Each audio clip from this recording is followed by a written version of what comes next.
Hello friends, welcome back to my new blog. তো বন্ধুরা, সবাই কেমন আছে? আশা করি সবাই খুব ভালো আছে। আমিও খুব ভালো আছি, আমার পরিবারের সবাই খুব ভালো আছে। আজকে আমরা যাচ্ছি আদিতপুরের দিকে ঘুরতে, আর আজকে হলো নবমী। ঠিক আছে, তো নবমীর দিনের ভিডিও এটা এডিট করছি অনেক দিন পরে। জানি বিজয়া দশমী পার হয়ে আজকে অনেক দিন হয়ে গেছে, 4-5 দিন পার হয়ে এক সপ্তাহ হতে চললো।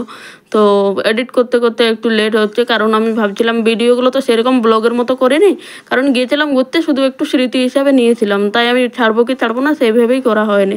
এরপর থেকে ভাবছি একটা করে ডেলি ব্লগ দেওয়ার চেষ্টা করব, মন মেজাজও ঠিক থাকবে, কারণ বাড়িতে বসে বসে মনটাও খারাপ লাগছে। বলেছিলাম না যে বাবা এরকম এরকম হয়েছে আগের ভিডিওতে, সেই জন্য তো মন মেজাজ সেরকম একটা ঠিক নেই। তো এখানে আদিতপুরে আইস টাইপের মন্দিরে গিয়েছিলাম আমরা, দেখতে পাচ্ছি। এখন আমরা ভিতরে যাচ্ছি। তো আমরা ছিলাম, সম্পা ছিলাম, আমরা 3টে ফ্যামিলি গিয়েছিলাম, আমাদের সাথে আরেকটা ফ্যামিলি গিয়েছিল। তো আমরা সবাই মিলে গিয়ে ভিতরে মা দুর্গাকে দর্শন করলাম, তারপর প্যান্ডেলটাও দেখলাম।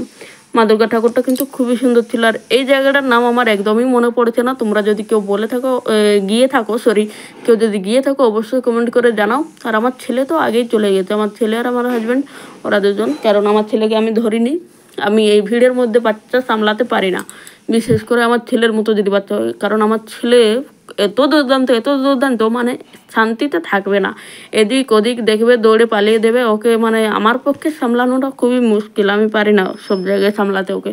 তাই ওর বাবার হাতে তুলে দিয়েছি ওকে, ওর বাবা এখন ওর দায়িত্ব। তো এখানে আমরা ভিতরে যাচ্ছি। এখানে কিন্তু ভিড় হয়েছিল অষ্টমী নবমীর দিনগুলো, তো ভিড় হয়েই, সবাই জানো সেগুলো। এবছর কিন্তু দশমীর দিন মানে হয়নি, বিসর্জন হয়নি, তাই কিন্তু দশমীর দিনও ভিড় হয়েছিল, অনেকেই গিয়েছিলো। তো আমরা যাইনি দশমীর দিন।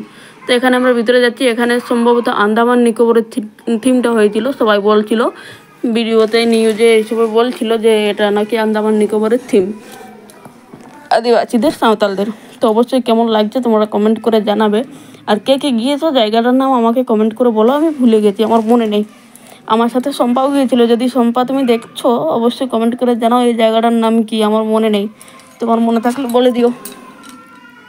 তো এখন আমরা ভিতরে পৌঁছে গেছি, আর ভিতরে ঢুকেই দেখছি যে অনেকগুলো মূর্তি আছে, এতগুলো মূর্তি আছে, প্রতিগুলো মূর্তি আদিবাসীদের মূর্তি লাগানো আছে।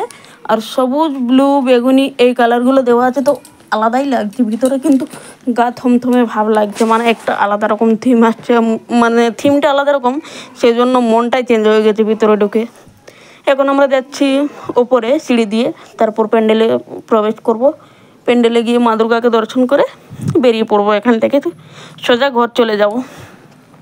তো দেখতে পাচ্ছ এখন আমরা যাচ্ছি মা দুর্গাকে দর্শন করতে। এখানে মা দুর্গা ঠাকুরটা কিন্তু ভীষণই মানে ইউনিক ছিল একটু। আর এই যে দেখতে পাচ্ছ ভিতরে কি সুন্দর ডিজাইন, ওপরগুলো দারুণ ডিজাইনটা ছিল, মানে আমার এত ভালো লেগেছে। এটা সম্পূর্ণ আলাদা, যতগুলো প্যান্ডেল দেখেছি সব প্যান্ডেলগুলো থেকে সম্পূর্ণ আলাদা প্যান্ডেল ছিল এটা।